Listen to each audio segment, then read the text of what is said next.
Hello and welcome back to the channel. Back out this week with Steve, and we've come to Wales and trying to capture a shot or recapture a shot that I shot 3 years ago now, and it's at the precipice walk just above Dolgellau. Sorry for any really bad pronunciations there, but basically, yeah, I'll put that shot on the screen now, what I got a couple of years ago, and we did come back here in January last year to try and get that shot, but it just didn't work out that morning. However, it looks like there is some fog around, and we have got some beautiful reflections of these trees in the middle of the reservoir here, and I'm basically placing those trees directly in line with the peak of one of the mountains there. It's not Cadair Idris, it's something else. I'll put the name on the screen now. And yeah, it just lines up beautifully. We've got some little clouds just rolling through below the base of the mountain as well, and a little pink cloud actually just going above the top of it now as well. So I might reshoot that, but it's a beautiful frosty cold morning. It's about -3. Yeah, just after the weather we've had over the past few weeks, this is a very welcome relief. No wind, just a beautiful frosty morning. So yeah, going to stick around here for a bit, see what happens. There is some fog developing over Dolgellau there, and I'm hoping it will rise a little bit and just fill in some of this background just to give it that little really nice soft dreamy look that I had a couple of years ago. So stick around and we'll see if we can grab the shot. So when I took that shot a couple of years ago, I was actually down there right on the edge of the reservoir here, just standing back a bit in this sort of marshland, if you like. I had to jump between different mounds of grass. That's not very feasible this morning because there's a lot more water there. We checked it, put one of my tripods into the water, and it was about 2 feet deep, so I'm not risking jumping across there today. So by coming up to this elevation here, I'm able to get a bit more separation of the trees and the background trees there in the background. The issue I do have is the bottom part of the frame here. There's quite a big portion of the edge of the reservoir. Now I'm thinking of deleting it in Photoshop. Don't tell anyone. But yeah, I'm really going for that sort of minimalistic sort of scene here, and that addition there of the edge of the lake, I just don't think it really adds much to the scene. So I really want it to be nice and simple and clean. So I may remove that in post. I don't know. I'll have a look when I get back into Photoshop. Maybe even put both on screen, and let me know what you think in the comments. But lovely band of cloud going straight across the face of Cadair Idris there. I'm just going to quickly reshoot that actually. That's really quite nice. Just take a shot. I'll put a 10-second timer on because I'm at about 200 mil. Get a little bit of camera shake. So Steve's gone down to the edge of the lake there now. Might go down there in a bit and see if I can try and frame something up, because there's another lone tree on the right hand side. You probably can't make it out on that camera, which does look quite interesting. So I might actually do something with that. But yeah, just enjoying being out in a nice, beautiful, frosty morning, and just seeing how the conditions develop. Okay, so I didn't go down to the edge of the reservoir here. Instead I got my drone out, I had a little fly around. It does seem that there is some mist developing down there in the valley, and also in the valley behind us over there. And the reason I didn't go down there as well is because it does seem that the scene is developing ever so slightly. Where we've got the edge of the reservoir here and you've got the trees with a beautiful reflection in them, just beyond that, as the sun's risen, and this normally happens, we're getting some sort of ripples in the water, which is creating a lovely bit of separation. Just reshoot that.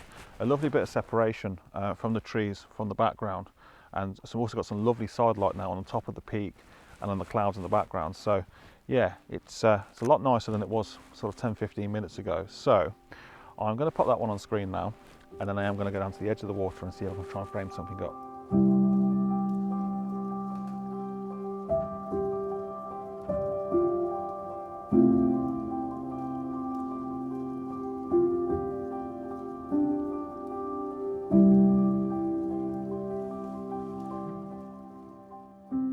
So I'm at the edge of the reservoir now, and I've framed up a really quite basic but nice image here of Cadair Idris in the background there, and there's some pine trees just at the end of the reservoir which do look quite nice in portrait orientation, and there's this little spit of land, grass if you like, coming into the frame ever so slightly on the right hand side, which is quite nice actually because it is balancing against the side of this little hill here that's leading into the reservoir. So yeah, nice basic scene. But what I'm going to do, K&F have sent me some filters to try out, and I currently use Kase filters, so I want to do a bit of a comparison, try and do a bit of a long exposure, which I wouldn't normally use in this shot, but it's a good opportunity to try these out, and do a comparison against the Kase filters that I use and the K&F ones that have been sent to me. There's a massive price difference between the two. I mean, a Kase set costs upwards of over £300, whereas the K&F Concept one you can get for just over £100 for a complete set. So there's a massive saving to be had if they're any good.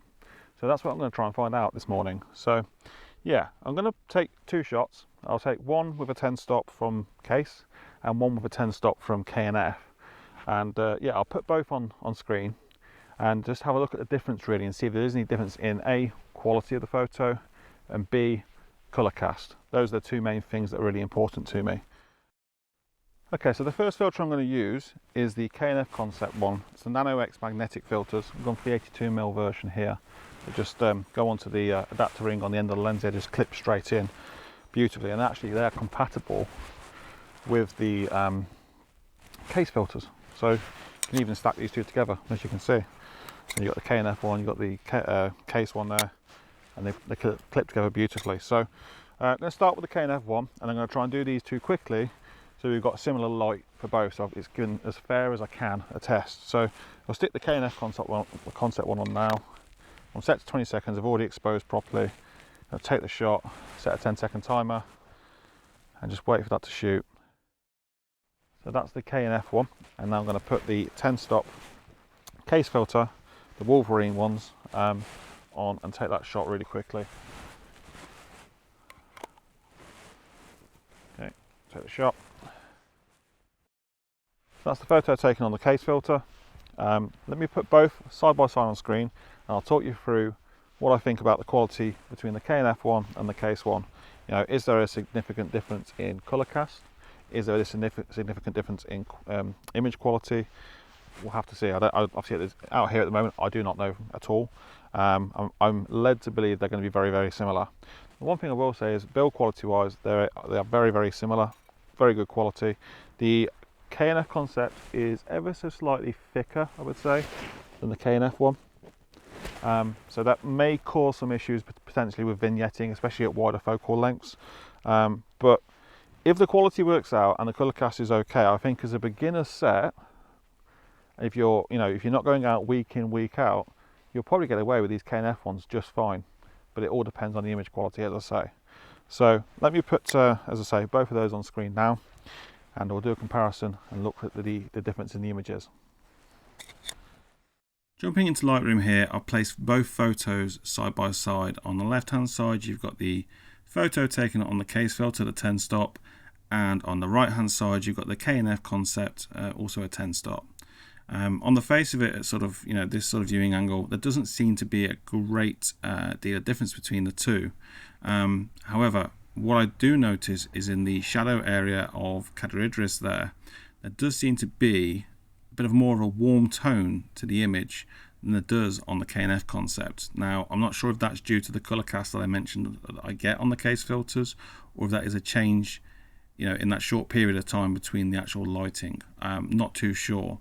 But either way, easily correctable in post. I mean, if I'm going to be completely honest with you, the one on the right hand side here, definitely the K&F Concept one, does seem to be a more neutral image. I don't think there's much more I would need to do to edit that image to really bring it to how I saw it at the time. Whereas I think I'm going to have to do a bit more correction on the Kase one to try and sort of reduce some of those warm tones, especially in the shadows there. Image quality wise, if I take a look at the foreground here, at these reeds, just wait for that to load properly, there doesn't seem to be any real difference in sharpness between the two. This is at 100% crop, so it's really, really quite zoomed in, and yeah, I'm not really seeing any difference in image quality. And then if I look into the distance here at these pine trees, again, no, I'm not really seeing any difference in sharpness there. You can see there is a difference, between taking these two shots in the lighting. There's a lot more light on the K&F one here, So obviously, you know, the sun would rise that little bit higher between those two shots. But yeah, in terms of sharpness, I cannot see any difference there at all. And if I look in the, you know, the far ground towards the top of Cadair Idris there, again, yeah, that colour cast is a bit more noticeable on the Kase filter. Sharpness wise, I don't know if it's just me and if I'm just seeing things, but it seems to me, especially around this section here, that the K&F Concept is that little bit sharper. I'm just getting a bit more contrast there. But yeah, I mean, we're talking minute level of detail here. You'd be really hard pushed to notice any significant difference in these filters. So yeah, overall, I'm very, very happy with this. While this isn't a scientific test, I couldn't find any real difference in the quality of the image, both from a colour contrast and a sharpness point of view. So it begs the question, do you really need to spend upwards of £300 on a set of Kase filters, or at just over £100 purchase the K&F Concept filters? For me, I'm wishing I hadn't spent all that money on the Kase filters. If you are interested in purchasing the K&F Concept filters, there is a link in the description below, and if you use the offer code MHPH, that's MHPH, you'll save yourself 10% off your order.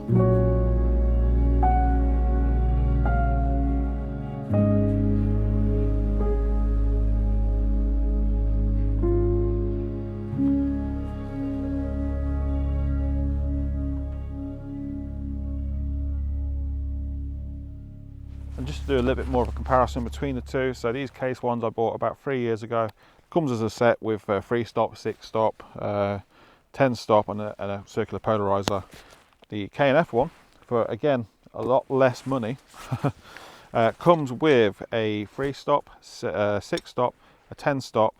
You have to buy the circular polarizer separately, but it does come with a gradual neutral density filter, which I'll never use. And to be honest, I'm not entirely sure why they do include a gradual ND filter, especially a circular one, because gradual ND filters you'd normally put obviously in front of the lens, and you put it down as far as you need to, depending on obviously how the sky is and how you framed up your composition.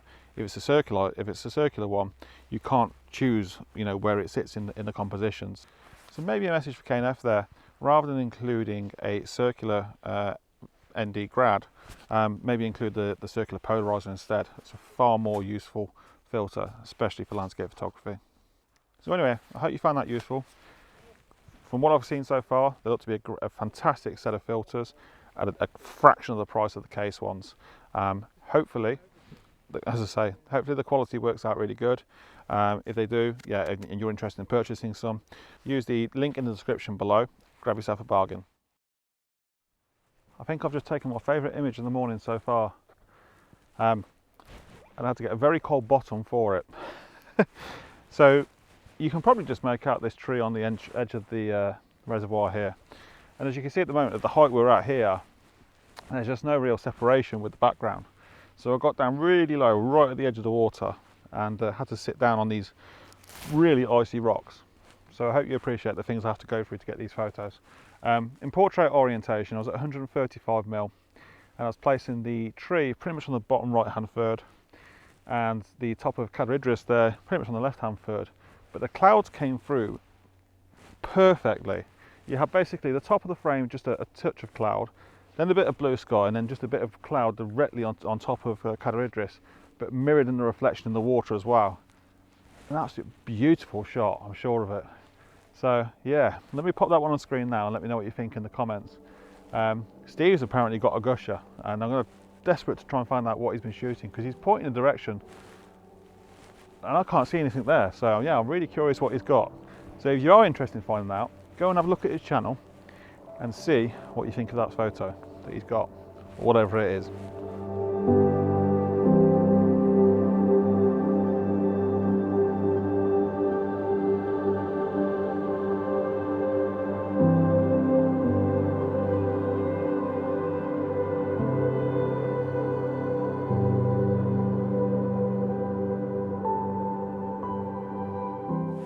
Okay, so I'm a little bit out of breath.